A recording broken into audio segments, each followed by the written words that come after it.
श्रेयस अय्यर का लालच उन पर भारी पड़ गया। केकेआर ने बता दी वो बड़ी वजह कि क्यों उन्होंने अपने ही कप्तान को रिलीज कर दिया। जी हाँ, सभी आईपीएल टीमों की रिटेंशन लिस्ट आ गई है और इसमें सबसे ज्यादा जो चौंकाने वाला फैसला रहा वो रहा श्रेयस अय्यर का रिलीज होना। जी हाँ, केकेआर ने अपने कप्तान जिन्होंने उनको पिछले सीजन में चैंपियन बनाया था उनको रिटेन नहीं किया है, जबकि 6 खिलाड़ी केकेआर ने रिटेन किए हैं और अपने कप्तान श्रेयस अय्यर को रिलीज कर दिया है। और अब श्रेयस अय्यर मेगा ऑक्शन में जाएंगे और नीलामी में भाग लेंगे। ऐसे में सभी लोगों के जहन में एक ही सवाल था कि आखिर श्रेयस अय्यर जैसे कप्तान को जिन्होंने कि उनको चैंपियन बनाया था केकेआर मैनेजमेंट ने रिलीज क्यों कर दिया। तमाम लोग अपने अपने कयास लगा रहे थे, लेकिन अब केकेआर ने स्पष्ट कर दिया कि क्यों उन्होंने श्रेयस अय्यर को रिलीज किया है और उन्होंने ये भी स्पष्ट कर दिया है कि उनकी श्रेयस अय्यर को लेकर के क्या योजना थी। आपको बता दें कि केकेआर ने 6 खिलाड़ियों को रिटेन किया, जिनमें रिंकू सिंह को सबसे ज्यादा 13 करोड़ में रिटेन किया है। इनके अलावा सुनील नारायण, आंद्रे रसेल और वरुण चक्रवर्ती को 12-12 करोड़ में, जबकि अनकैप्ड प्लेयर के रूप में उन्होंने हर्षित राणा और रमनदीप सिंह को 4-4 करोड़ में रिटेन किया है। और अब केकेआर के सीईओ वेंकी मैसूर ने वजह बता दी कि क्यों उन्होंने अपने कप्तान श्रेयस अय्यर को रिटेन नहीं किया है बल्कि रिलीज कर दिया है। वेंकी मैसूर ने बताया, रिटेंशन को लेकर कई सारे पहलू होते हैं। ज्यादातर लोगों को समझ नहीं आता है कि इसमें आपसी सहमति की काफी ज्यादा जरूरत होती है। सिर्फ एक साइड की कहानी नहीं होती है। कई बार अलग अलग कारणों की वजह से आपसी सहमति नहीं बन पाती है।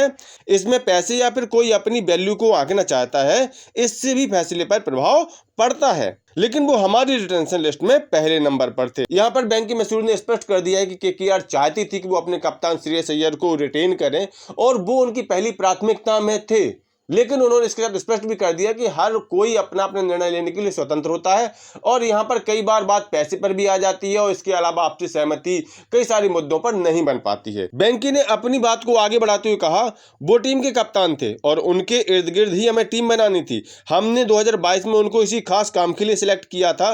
वो 2023 में चोटिल हो गए थे, लेकिन जैसे ही वो वापस आए उन्हें दोबारा कप्तान बना दिया गया। उनके साथ मेरा तालमेल काफी अच्छा था, लेकिन आखिर में लोगों को अपने फैसले लेने होते हैं कि उनके लिए क्या बेस्ट है और वो किस दिशा में जाना चाहते हैं। देखिए, यहाँ पर वेंकी ने स्पष्ट कर दिया कि केकेआर उनको इस बार भी कप्तान ही बनाना चाहती थी और श्रेयस अय्यर के इर्द गिर्द ही वो टीम को बुन भी रहे थे। यानी श्रेयस अय्यर उनके सेंटर में थे, श्रेयस अय्यर को लेकर के ही वो टीम आगे बढ़ा रहे थे। पूरी टीम उन्हीं के इर्द गिर्द बुनी जा रही थी, लेकिन श्रेयस अय्यर ने सिर्फ एक गलती कर दी। श्रेयस अय्यर के सिर्फ एक वजह से पूरा का पूरा केकेआर का प्लान बदलना पड़ा। अब श्रेयस अय्यर का वो कौन सा काम था जिसकी वजह से केकेआर को इतना कड़ा फैसला लेना पड़ा? तो आपको बता दूं कि श्रेयस अय्यर का जो रीजन है रिटेन ना होने का वो है पैसा। जी हाँ, श्रेयस अय्यर यहाँ पर बहुत सारा पैसा मांग रहे थे।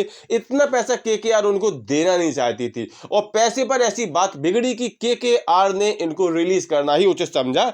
इनके बजाय उन्होंने थोड़े कम बजट में अपने दूसरे स्टार खिलाड़ी जो कि मैच विनर साबित होते हैं उनको रिटेन करना ज्यादा उचित समझा और यही वजह है कि केकेआर ने सबसे ज्यादा 6 खिलाड़ियों को रिटेन किया है।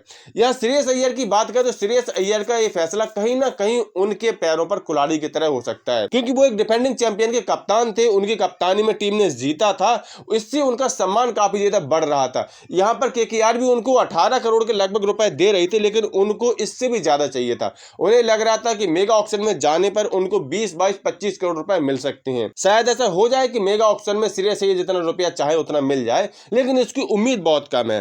क्यों? क्योंकि उनका प्रदर्शन इतना बढ़िया नहीं रहता है कि वो अपनी दम पर मैच जिता रहे हो। उनके आंकड़े भी यही कहानी बयां करते हैं। अगर पिछले सीजन में हम उनके प्रदर्शन पर नजर डालें तो 14 मैचों में उन्होंने सिर्फ 351 रन बनाए थे। 58 नाबाद उनका बेस्ट था। उन्होंने सिर्फ 39 की एवरेज के साथ खेला था और 146 से ऊपर का थोड़ा सा उनका स्ट्राइक रेट था। इस दौरान उन्होंने पूरे सीजन में मात्र 2 ही हाफ सेंचुरी लगाई थी। तो ऐसे में इस औसत प्रदर्शन के साथ कौन सी टीम उनको 20-22 करोड़ रुपए देगी, ये तो श्रेयस अय्यर ही जान सकते हैं। लेकिन अभी भी केकेआर के लिए उनके दरवाजे पूरी तरह बंद नहीं हुए हैं। केकेआर उनको एक बार फिर मेगा ऑक्शन में अपनी तरफ लाने का प्रयास करेगी। हालांकि वो उनको भाई 12-15 करोड़ रुपए के बीच ही रखेगी, जितना कि वो उनको रिटेंशन में देना चाहते थे। तो ऐसे में आपको क्या लगता है कि पैसे के लिए श्रेयस अय्यर ने वास्तव में अपने पैरों पर कुल्हाड़ी मार ली है और क्या उनको ऑक्शन में 20-22-25 करोड़ रुपए नहीं मिलेंगे और क्या वो वापस केकेआर में भाई 12-15 करोड़ में आएंगे? अपनी राय कमेंट करके जरूर दें। साथ ही साथ स्पोर्ट्स के सभी अपडेट्स के लिए सफलता नामक चैनल सब्सक्राइब जरूर कर लें।